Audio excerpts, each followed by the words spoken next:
Hello and welcome back to A Path to Diamond. This month I got to gold rank. I was really quite happy with that. I got some nice rewards for getting to gold rank. Basically I used my Vetruvian deck to get to this rank.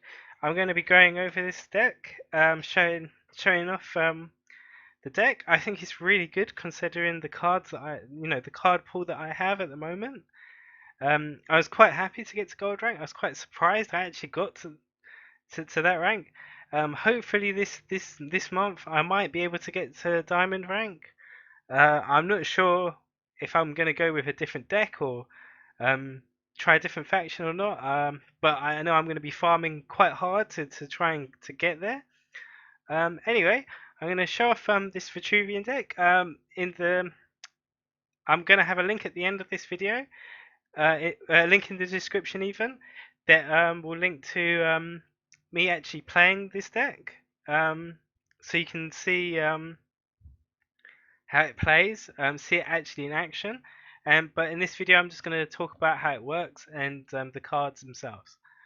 Okay, so yeah, this is the general that I went with.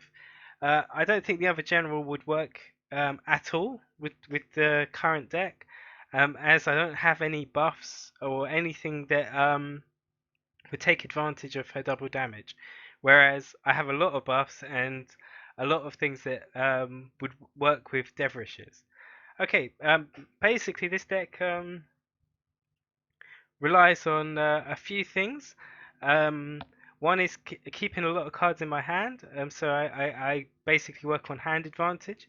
The second one is to buff Devrishes and maybe have lots of them, which is always good. And the third one is to take advantage of the blast effect. All of these things together, hopefully, will win the game. Anyway, this is Dispel. Uh, I really like this card. The ability to dispel anything on the board is really helpful. Normally, with other factions, I generally use Imperial Shroud, which is a great card. I mean, you do end up with a 2/2 as well, and you get to dispel something close to him. But the ability to dispel anything on the board is just so much better, and the fact that it's free is quite nice.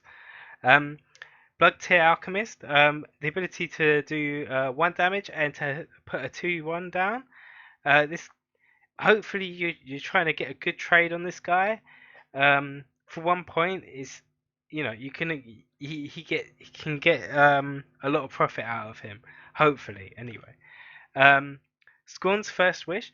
This card is great. I mean, you get to draw a card um, at the end of it. So I kind of see this as a free card. I mean, even though it costs 1, the fact that you get your card back is much better than if it costs more. So I just think it's an amazing card. It's just, yeah, it's great. Yeah, so you can't really say much more about that. The ability to buff 1/1. Bone Swarm. I really like this card. I'm thinking about adding another one to this deck. If I'm not sure what to take out. Dealing 2 damage to the enemy general and all generals around, all enemies and minions around him. Um, I mean, you can get a lot of profit out of this particular card. Yeah, so it's just good. Dunecaster. Um, this guy busts your death wishes and stops them from disappearing as well. And the fact that it's a 2/1 for 2, I mean, you can get quite a lot out of him. So basically, you get a 4/4 death wish, assuming that you start with a 2/2, and that he doesn't disappear, which is, I think, is pretty good. Imperial Obelisk. I only go with 3 of these. I don't go with any of the other obelisks, but I think this is just enough. It uses up your opponent's dispels, hopefully. Um, and if it doesn't, you keep getting Devrishes flying around everywhere. So it's quite, a problematic. It puts a problem down for your opponent. Um, Primus Fist. This guy buffs something for +2. Attack. Really great. The fact that he's a 2/3 as well to begin with is, you're going to be building up a lot of profit with these particular minions. Pyromancer. Um, this guy, you have to be a bit careful because he's only got 1 health, so he can die quite easily. But apart from that, I mean, blasting all across the board, causing problems. I mean, I generally only play this guy in the first couple of rounds of play because later on in the game he's quite useless, so I just get rid of him. But if you get him on the board and he's causing problems for even half the game or a couple of moves in the game, which is quite easy to do, he can cause a lot of damage and a lot of problems. And if you get him buffed as well, obviously it's going to be even worse. Russia's Curse. This is a really nice card. Even if your opponent doesn't necessarily have an artifact, you could just use it to get the 2 damage, or maybe even get a Death Wish that you want to buff in some way. Um, it's Yeah, I mean it's just great, especially as there's a lot of decks at the moment that use artifacts, and having this just to be able to get rid of it is nice. Another card that I wish I had more of to use. Scorn's Second Wish, really nice card. Stop your opponent's general being able to damage you as well, which is quite helpful. Um, if you can take out all your enemy's minions and have something with this on it, it causes the enemy general to have a real big problem on his hands on what to do about this. And yeah, they don't, you're not sure exactly what's going to happen with that. So hopefully, that's kind of what my aim is sometimes. Blaze Hound. Both players draw a card, and it's a 4/3. It's quite nice stats, and something that you can draw a card. I know your opponent draws as well, but it can come in handy sometimes. And yeah, anyway, I've only got one of those, but he does sometimes come in handy. Replace a beast. This guy, he pushes an enemy minion to any space.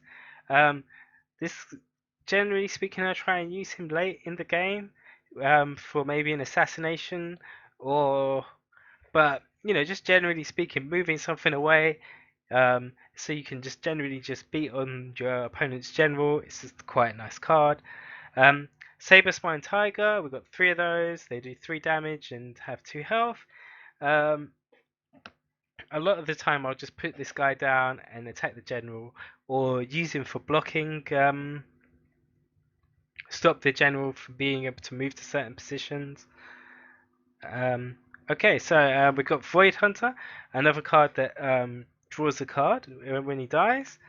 I really like this guy. Um, I generally don't place him unless I can buff him because he's only got 2 health. But if you can even get his health to 3, it it suddenly causes a problem for the general to think, well, what do I actually do? I don't want to actually hit him, or you know, how do I do this 3 damage? So anyway, it's a nice card. Wings of Paradise. When you have to replace a card if you want to get that +2 damage on him. Um, Generally speaking, I place him in the back in the hope that I can get him in a good position in the next turn. I don't always use this card when I get it, but it does come in handy sometimes, and it's just one of those things that I like to have something with flying in the deck. Yeah, like I said, it sometimes comes in handy, not all the time. Um, Entropic Decay, really nice card. Being able to just destroy something that is close to my general, one of those big tanks, or something. Something big that is going to do lots of damage, or has something that's going to cause problems later in the game, and I don't want to actually hit it because it's going to do too much damage to me. Primus Shadow Master, nice provoking minion, causing stopping your opponent in his tracks. Hopefully, um, he's only 4.4. He only costs 4, and he's a 3/6 with provoke, which I find is quite standard for this guy. It's really nice. Okay, and we got Starfire Scarab. I mean, this might be the most expensive thing in my deck, but at the same time, it is he might not get as like doesn't always do the most damage. Let's put it that way. But he does cause opponents to rage quit sometimes, because once they see like you've got him down and a couple of buffs maybe on him and a few other blast guys, it's just like, oh god. Um, so yeah, I mean, generally speaking, I like to have him just to cause issues. Another blast guy.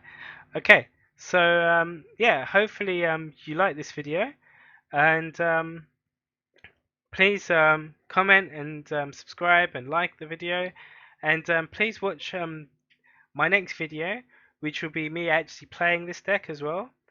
You can actually see how it works. I'll be talking about how some of the strategies that I'm using, how what the win conditions are, and everything else. Okay. Anyway, thank you very much. Bye.